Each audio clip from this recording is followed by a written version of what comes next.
I was tested positive in fall of 1988.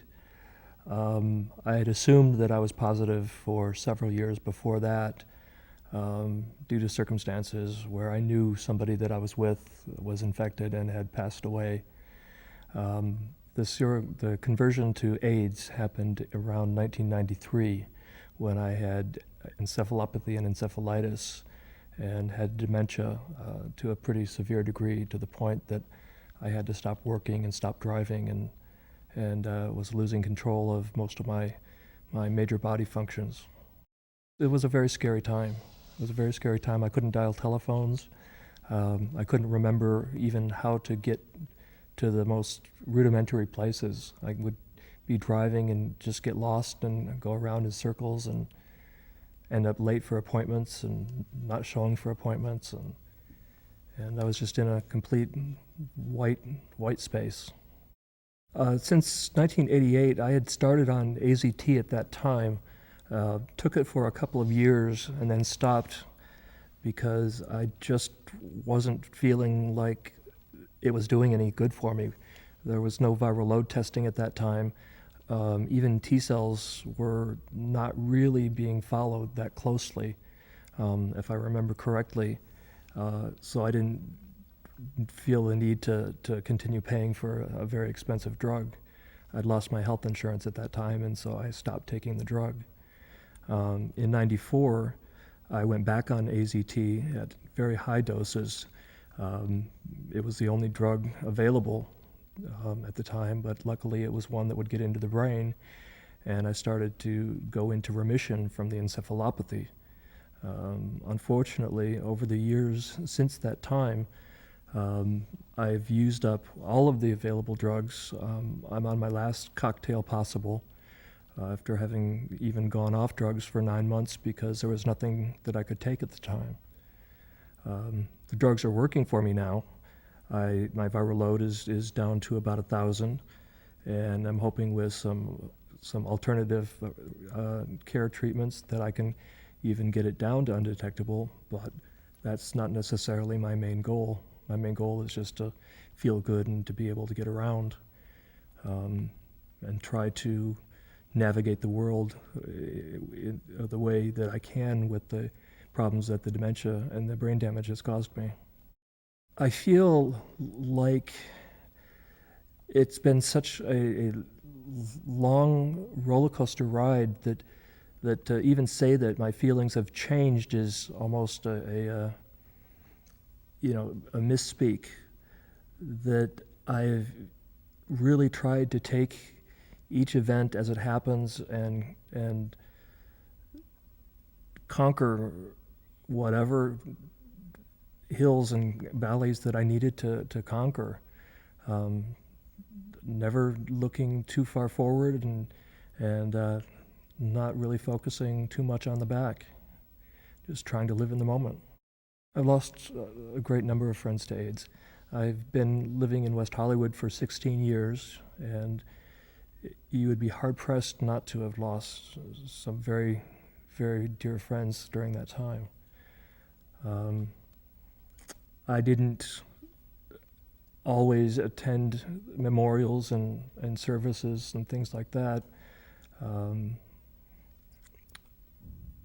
but I did lose a great number of very close people to me. I would have to guess it's somewhere in the 150 to 200. I wasn't so much afraid of getting tested. I actually was coerced into getting tested in the emergency room at UCLA. I'd gone in,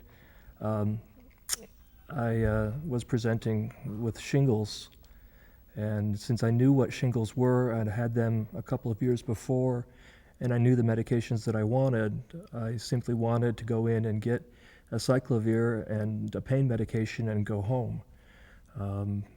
They felt very strongly that I needed to get an HIV test.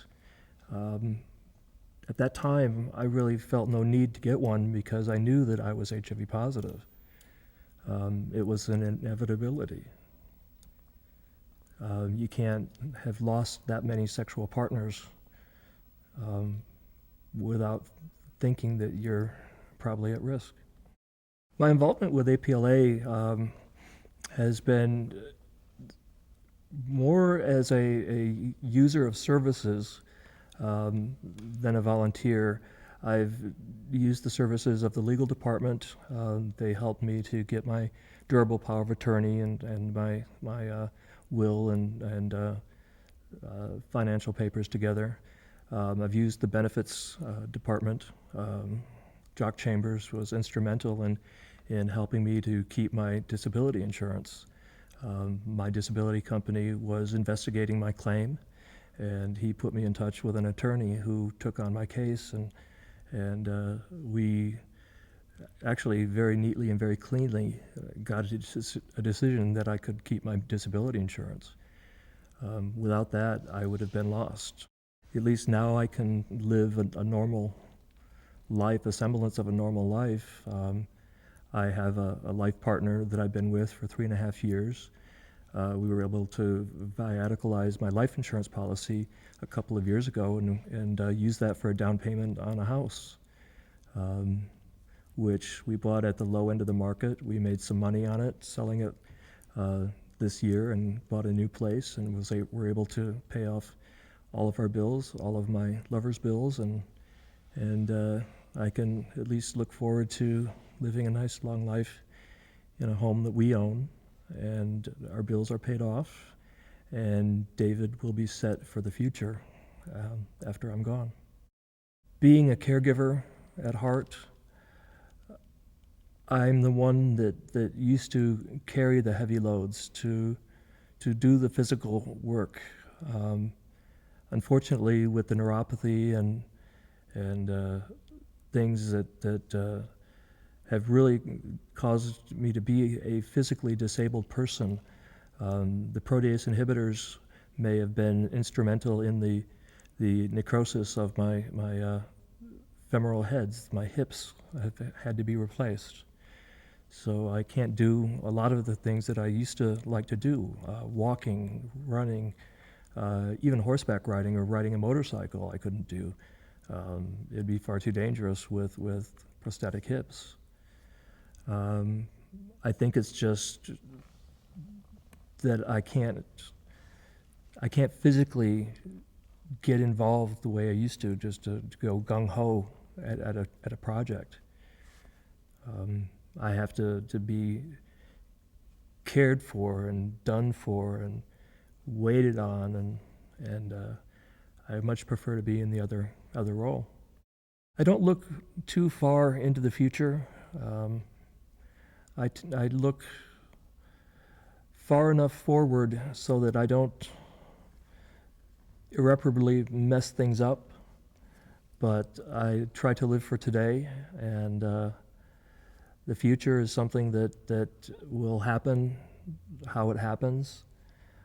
I'm in a lifelong relationship that I cherish. I've rescued animals that need me and love me, and I adore, and I plan to be around as long as they need me to care for them. Beyond that, I've made no grandiose plans, and I just hope to wake up tomorrow and to be able to enjoy the day like I enjoyed today. In many ways, having AIDS has been glamorized in the last few years. If you don't have the history of seeing what it was like with emaciated bodies and people losing their brains, losing their minds,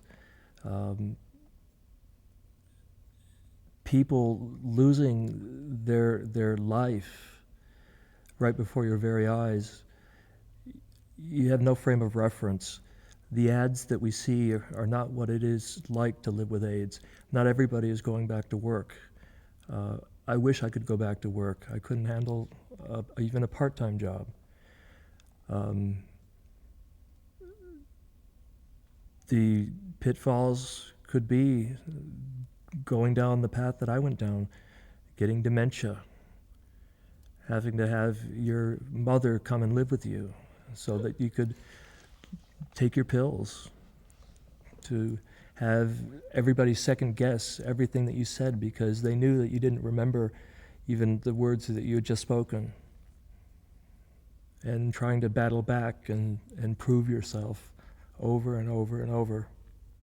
People that think that AIDS is over are really putting their heads in the sand. It's wishful thinking.